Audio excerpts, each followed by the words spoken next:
Hey, what is going on, everybody? Welcome back. It's Lex, and today we're going to be talking about the new series on Amazon Prime, Fallout. Now, I'm really excited that we're entering a new era where video game shows are actually pretty good.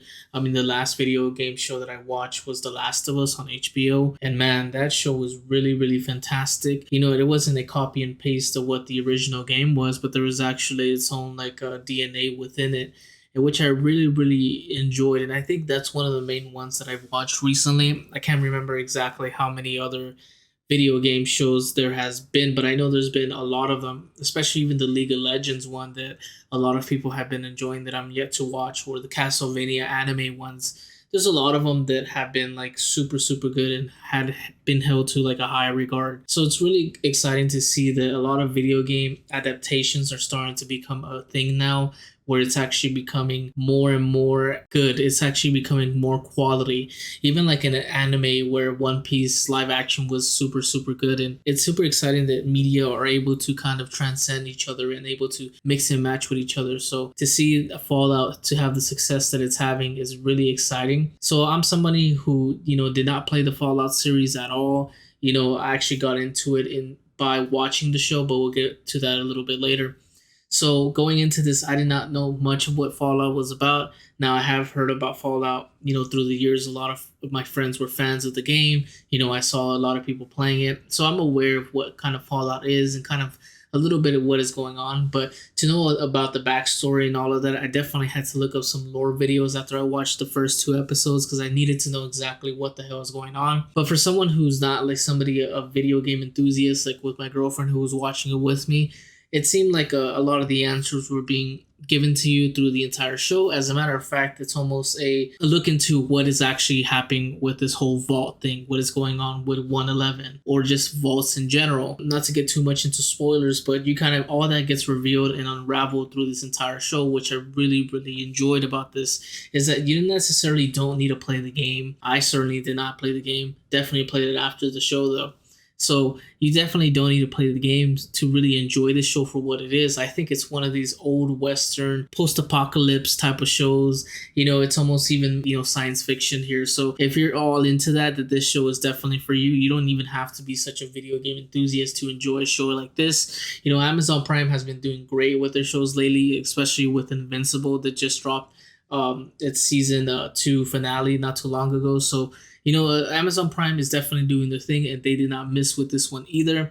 Fallout is definitely a interesting world that they're developing here. I think a lot of their ideas are very like out there as well. It's just to think of what would we do as a society if everything just went blank because of the nukes or the wars that are going on. It's really crazy to think that, but it could be possibility. So to see kind of this being envisioned and what is going on and kind of the manifestations of all that and having this apocalypse going on is really, really crazy. But what does a lot of justice to the show is the characters that are in it.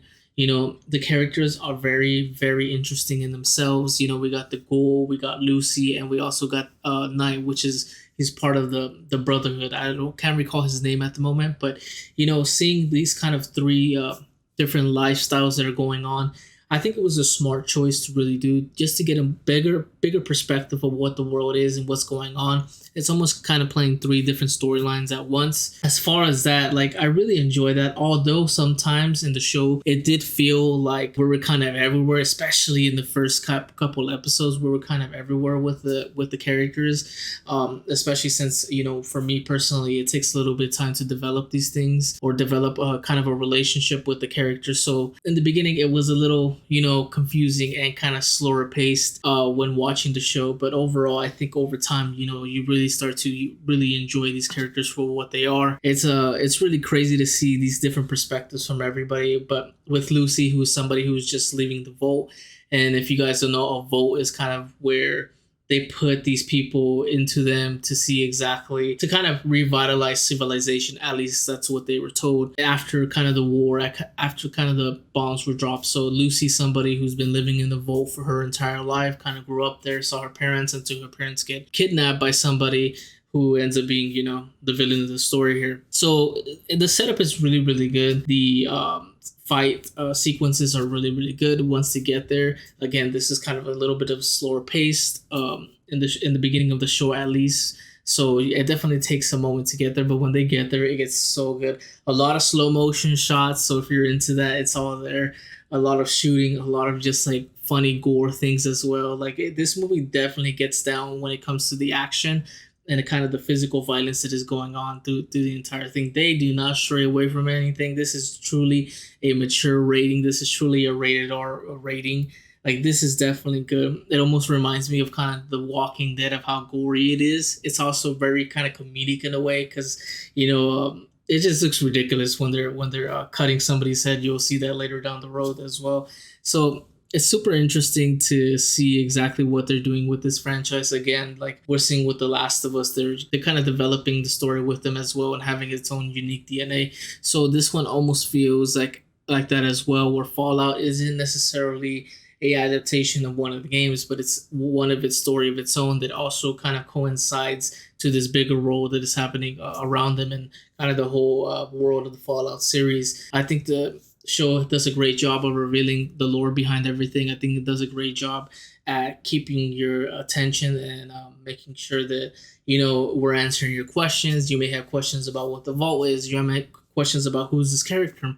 You may make questions about who is the Brotherhood. Like this is there. It's answering all of it for people who are coming into it. Like I said, you don't necessarily need to play the game, but it does you justice to play the game. As I realized myself after I watched maybe like episode 3 or episode 4, I went to watch like an hour and a half lore video about what was going on in the series because I needed to know a little bit more just to understand what the hell is going on. What are the votes? There's apparently 122 votes out there. So in each vote, there's something going on in them and they're trying to survive in there. So there's a bunch of votees in there. Although I do got to say about kind of it being a slower paced show in the beginning, I feel like a lot of the relationships do take a little bit of while to develop. So if you're somebody who's just like wanting to run and gun into the show, it just got to be a little bit more patient. It isn't all action. Some of it is kind of set up. It definitely pays off by the end of it. One of my favorite characters in the show is the Ghoul. The Ghoul is just so badass, man. He's just an outlaw, and it's amazing to see him. You see him pretty often through the show. It isn't just a one and done. He is definitely a part of the show,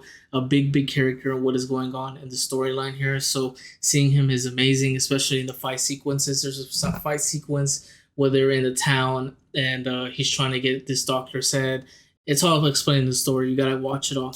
So and he just starts shooting everybody down. He has one-liners, like these classic one-liners. He's so badass, man. I really enjoy his character design. Speaking of character design, a lot of these uniforms and the people who did the costumes in the show, fantastic job.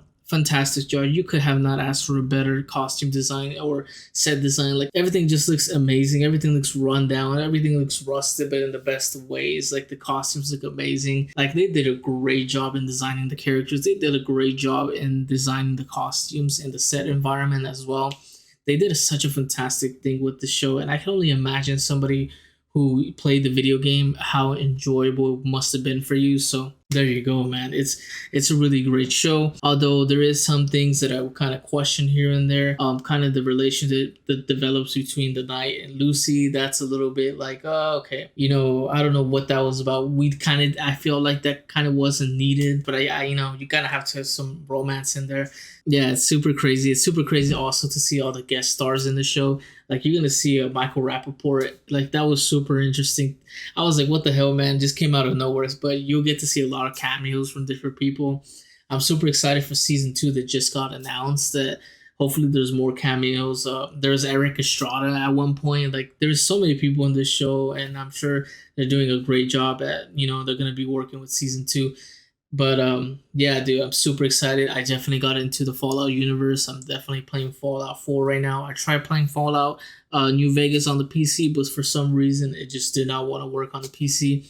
I tried every single solution. It just didn't want to launch on my PC, which is super frustrating. So I'm gonna have to find an older copy and maybe play it there. But another thing I want to talk about is the music. The music choices are amazing. They're like classic, almost like 50s, 40s type of classic cowboy songs, classic just old school songs that fit so well. Whoever directed the music as well did such a fantastic job at setting the playlist for the show. I could even imagine there being a playlist about all the songs, man. The way they sequence everything through the show, making the songs fit into the show itself, to the scenes themselves, What a great job, dude. A chef's kiss, dude. A chef's kiss on the way that they deliver that. What an amazing job that they did. This show is definitely great. If you guys want to catch it and watch it, I would recommend it 100%. Go watch it. There is their flaws. There is some certain things, but trust me when I say that even if you don't play the video game, this is a show that you can watch, you can get into, and I'm sure you'll become a fan like I have